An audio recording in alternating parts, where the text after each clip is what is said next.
Tea ಅಂಗಡಿ ಹುಡುಗನ ಮೇಲೆ ಖುದ್ದು ಇನ್ಸ್ಪೆಕ್ಟರೇ ದೌರ್ಜನ್ಯ ನಡೆಸ್ತಾ ಇದ್ದಾರಾ ಅನ್ನುವಂತ ಪ್ರಶ್ನೆ. ತಡರಾತ್ರಿಯ ವೇಳೆ ಟೀ ಅಂಗಡಿ ಓಪನ್ ಮಾಡಿದ್ದೇ ಕಾರಣನ ಹಲ್ಲೆ ಮಾಡಲಿಕ್ಕೆ ಅನ್ನುವಂಥದ್ದು ದೇವನಹಳ್ಳಿ ಠಾಣೆ ಇನ್ಸ್ಪೆಕ್ಟರ್ ವಿರುದ್ಧ ಕೇಳಿ ಬರ್ತಾ ಇರುವಂತ ಆರೋಪ ಇದೆ. ಟೀ ಅಂಗಡಿ ಹುಡುಗನ ಮೇಲೆ ಇನ್ಸ್ಪೆಕ್ಟರ್ ದೌರ್ಜನ್ಯ ಮಾಡಿದ್ದಾರೆ ಅನ್ನುವಂತ ಆರೋಪ. ತಡರಾತ್ರಿ ವೇಳೆ ಟೀ ಅಂಗಡಿ ತೆಗೆದಿದ್ದೇ ಇದಕ್ಕೆ ಕಾರಣ ಇರಬಹುದು. ದೇವನಹಳ್ಳಿ ಠಾಣೆ ಇನ್ಸ್ಪೆಕ್ಟರ್ ರಾಕೇಶ್ ಮೇಲೆ ಈ ಆರೋಪ ಕೇಳಿ ಬರ್ತಾ ಇದೆ. ಅಂಗಡಿಯಿಂದ ಎಳ್ಕೊಂಡು ಲಾಠಿಯಿಂದ ಹೊಡೆದು ದರ್ಪವನ್ನ ತೋರಿಸಿದ್ದಾರೆ. ಬೇಡ ಬಿಟ್ಬಿಡಿ ಸರ್ ಅಂತ ಕೇಳಿಕೊಂಡ್ರು ಕೂಡ ಯುವಕನ ಮೇಲೆ ಹಲ್ಲೆ ಮಾಡಲಾಗಿದೆ. ಕೆಲ ತಿಂಗಳ ಹಿಂದೆ ನಡೆದಿರುವಂತಹ ಘಟನೆ ಈಗ ವಿಡಿಯೋ ವೈರಲ್ ಆಗ್ತಾ ಇದೆ. ಕನ್ನಮಂಗಳ ವ್ಯಾಪ್ತಿಯ ಹೆದ್ದಾರಿ ಬಳಿಯ ಟೀ ಶಾಪ್ನಲ್ಲಿ ನಡೆದಿದ್ದಂತಹ ಒಂದು ಘಟನೆ ಅಂತ ಹೇಳಿ ಈಗ ಗೊತ್ತಾಗ್ತಾ ಇದೆ. ಇನ್ಸ್ಪೆಕ್ಟರ್ ಮತ್ತು ಸಿಬ್ಬಂದಿ ವಿರುದ್ಧ ಗಂಭೀರ ಆರೋಪ ಇದು. ಈ ರೀತಿಯಾಗಿ ಖುದ್ದು ಇನ್ಸ್ಪೆಕ್ಟರೇ ಹಲ್ಲೆ ಮಾಡಿದ್ರು ನೋಡಿ, ಲಾಠಿಯಿಂದ ಹೊಡಿತಾ ಇದ್ದಾರೆ.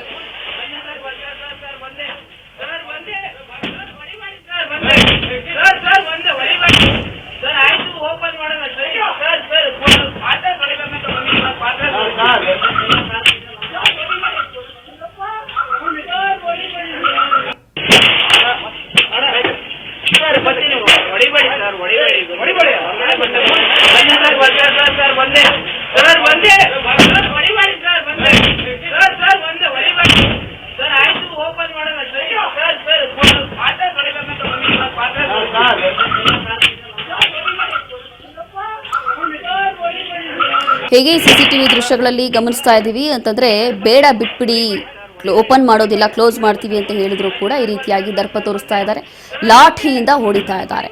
ಇದು ಬಹಳಷ್ಟು ದಿನಗಳ ಹಿಂದೆ ನಡೆದಿದ್ದಂತಹ ಘಟನೆ. ಆದರೆ ಈಗ ಸದ್ಯ ಈ ವಿಡಿಯೋ ವೈರಲ್ ಆಗ್ತಾ ಇದೆ. ಹಾಗಾಗಿ ಬಹಳಷ್ಟು ವಿರೋಧ ಕೂಡ ವ್ಯಕ್ತ ಆಗ್ತಾ ಇದೆ. ಈ ಇನ್ಸ್ಪೆಕ್ಟರ್ ವಿರುದ್ಧವೂ ಕೂಡ ಈಗ ಗಂಭೀರವಾದಂತ ಆರೋಪ ಇದು. ಆರೋಪ ಅಂತ ಹೇಳಕ್ಕೂ ಮುನ್ನ ಇದು ಸಾಕ್ಷಿ ಇದೆ. ಇದಕ್ಕೆ ಈ ವಿಡಿಯೋದಲ್ಲೇ ಗೊತ್ತಾಗ್ತಾ ಇದೆ ಯಾವ ಮಟ್ಟಕ್ಕೆ ಇವರು ಮನ್ಸೋ ಇಚ್ಛೆ ಹೊಡಿತಾ ಇದ್ದಾರೆ, ಹಲ್ಲೆ ಮಾಡ್ತಿದ್ದಾರೆ ಅಂತ ಹೇಳಿ. ಲಾಠಿಯಿಂದ ಹಿಡ್ಕೊಂಡು ಹೊಡಿತಾ ಇದ್ದಾರೆ. ತಡರಾತ್ರಿ ಟೀ ಶಾಪ್ನ ಓಪನ್ ಮಾಡ್ಕೊಂಡಿರ್ತಾರೆ ಅನ್ನುವಂತ ಒಂದು ಕಾರಣ. ಹಾಗಾಗಿ ದೇವನಹಳ್ಳಿ ಠಾಣೆ ಇನ್ಸ್ಪೆಕ್ಟರ್ ವಿರುದ್ಧದ ಆರೋಪ. ಮತ್ತಷ್ಟು ಮಾಹಿತಿಯನ್ನ ಕೊಡ್ತಾರೆ ನಮ್ಮ ಪ್ರತಿನಿಧಿ ಗುರುಮೂರ್ತಿ. ಈ ರೀತಿಯಾಗಿ ಈ ಸಿಸಿಟಿವಿ ವಿಜುವಲ್ಸ್ ನೋಡ್ತಾ ಇದ್ರೆ ಒಂದ್ ರೀತಿಯಾಗಿ ಎಂತವರೆಗೂ ಕೂಡ ಕೋಪ ಬರುತ್ತೆ ಒಂದು ಕ್ಷಣ. ಆ ಮಟ್ಟಿಗೆ ಪೊಲೀಸವರು ಅಂದಿದ ತಕ್ಷಣ ಇವರು ಮನ್ಸೋ ಇಚ್ಛೆ ಈ ರೀತಿಯಾಗಿ ಹಲ್ಲೆ ಮಾಡೋದು ಯಾವುದೋ ಸಣ್ಣ ಪುಟ್ಟ ಕಾರಣಕ್ಕೋಸ್ಕರ ಅಂತಂದ್ರೆ ಎಷ್ಟು ಮಟ್ಟಿಗೆ ಸರಿ ಅಂತ. ಈಗ ಯಾವ ರೀತಿಯಾಗಿ ಕ್ರಮ ಆಗ್ಬಹುದು ಈ ಇನ್ಸ್ಪೆಕ್ಟರ್ ವಿರುದ್ಧ ಅಂತ? ಗ್ರಾಮಾಂತರ ಜಿಲ್ಲೆ ದೇವನಹಳ್ಳಿ ಪಟ್ಟಣ ಹೊರವಲಯದಿರುವಂತ ಏನು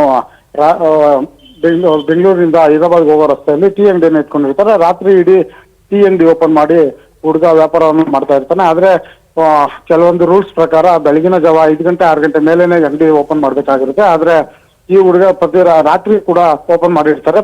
ಕೆಲವೊಂದ್ಸಲ ವಾರ್ನಿಂಗ್ ಕೂಡ ಮಾಡಿರ್ತಾರೆ, ಆದ್ರೆ ಮಾತು ಕೇಳಿರಲ್ಲ. ಆದ್ರೆ ಇನ್ಸ್ಪೆಕ್ಟರ್ ಕೂಡ ಆ ಟೈಮಲ್ಲಿ ರೌಂಡ್ಸ್ ಹೋದಾಗ ಮನಸ್ಸ ಇಚ್ಛೆ ಹಲ್ಲೆ ಮಾಡಿರುವಂತದ್ದು ಹುಡುಗನ ಲಾಠಿ ತಗೊಂಡು. ಆದ್ರೆ ಇದೀಗ ಸೋಷಿಯಲ್ ಮೀಡಿಯಾದಲ್ಲಿ ಈಗ ವೈರಲ್ ಆಗ್ತಿರುವಂತದ್ದು ವಿಡಿಯೋ. ಇದೀಗ ಏನು ಕಾನೂನು ಕೈಯಲ್ಲಿದೆ ಅಂದ್ಬಿಟ್ಟು ಏನ್ ಬೇಕಾದ್ರೂ ಮಾಡ್ಬೋದು ಅಂತ ಹೇಳಿ ಈಗಾಗಲೇ ಸಾರ್ವಜನಿಕ ವಲಯದಲ್ಲಿ ಆಕ್ರೋಶ ಹೊರಹಾಕ್ತಿರುವಂತದ್ದು ರೋಷಣಿ. ಈಗ ಯಾವಾಗ ನಡೆದಿರುವಂತ ಘಟನೆ ಇದು ಅಂತಂದ್ರೆ ಕೆಲ ತಿಂಗಳ ಹಿಂದೆ ನಡೆದಿರುವಂತ ಘಟನೆ ಅಂತ ಇವಾಗ ಗೊತ್ತಾಗ್ತಾ ಇದೆ. ಆಮೇಲೆ ಮುಖ್ಯವಾಗಿ ನಾ ಕೇಳಿರೋ ಪ್ರಶ್ನೆ, ಈ ಇನ್ಸ್ಪೆಕ್ಟರ್ ವಿರುದ್ಧ ಯಾವ ರೀತಿಯಾಗಿ ಕ್ರಮ ಆಗುತ್ತೆ ಇವಾಗ ಅಂತ ಹೇಳಿ. ಬೇರೆಯವ್ರು ಮಾಡಿದ್ರೆ ಇವರು ಕ್ರಮ ತಗೋತಾರೆ, ತಗೊಂಡೋಗಿ ಜೈಲಿಗೆ ಹಾಕ್ತಾರೆ, ಹೌದು. ಈಗ ಇವ್ರ ವಿರುದ್ಧ ಯಾವ ರೀತಿ ಕ್ರಮ ಆಗುತ್ತೆ ರೋಷಣಿ? ಏನು ಬೇರೆ ಪೊಲೀಸರಿಗೊಂದು ಕಾನೂನು, ಸಾರ್ವಜನಿಕರಿಗೊಂದು ಕಾನೂನು ಇಲ್ಲ. ನಮ್ಮ ಕಾನೂನು ಸುವ್ಯವಸ್ಥೆಯಲ್ಲಿ ಎಲ್ಲರಿಗೂ ಒಂದೇ ಕಾನೂನು ಇರುತ್ತೆ. ಆದ್ರೆ ಇದ್ರ ಬಗ್ಗೆ DCP ಆಗಿರ್ಬೋದು, ಇದ್ರ ಬಗ್ಗೆ IG ಅವರು ಆಗಿರ್ಬೋದು ಯಾವ ರೀತಿ ಕ್ರಮ ಕೈಗೊಳ್ತಾರೆ ಅಂತೇಳಿ ಈಗಾಗಲೇ ತನಿಖೆ ಮಾಡ್ಬೇಕಂತೇಳಿ ಈಗಾಗ ಸಾರ್ವಜನಿಕರಲ್ಲಿ ವಲಯದಲ್ಲಿ ಸ್ವರ ಬರ್ತಾ ಇರುವಂತದ್ದು. ಆದ್ರೆ ದೌರ್ಜನ್ಯ ನಡೆಸಿದ ಮೇಲೆ ಕಾನೂನು ಕ್ರಮಕ್ಕೆ ಮುಂದಾಗ್ತಾರ ಪೊಲೀಸ್ ಇಲಾಖೆ, ಆದ್ರೂ ಕೂಡ ಈಗಾಗಲೇ ತನಿಖೆ ಆಗ್ಬೇಕು ಅಂತ ಹೇಳಿ ಸಾರ್ವಜನಿಕರು ಹೇಳ್ತಾ ಇರುವಂತದ್ದು. ಆದ್ರೆ ಈ ರಾಕೇಶ್ ಅನ್ನೋ ಪೊಲೀಸ್ ಇನ್ಸ್ಪೆಕ್ಟರ್ ಈ ರೀತಿ ದೌರ್ಜನ್ಯ ಮಾಡೋದು ಎಷ್ಟು ಮಟ್ಟಿಗೆ ಸರಿ ಅಂತ ಹೇಳಿ ಈಗ ಕೇಳ್ತಿರುವಂತದ್ದು ರೋಷಣಿ. ಥ್ಯಾಂಕ್ ಯು ಗುರುಮೂರ್ತಿ, ನಿಮ್ಮೆಲ್ಲ ಮಾಹಿತಿಗಾಗಿ.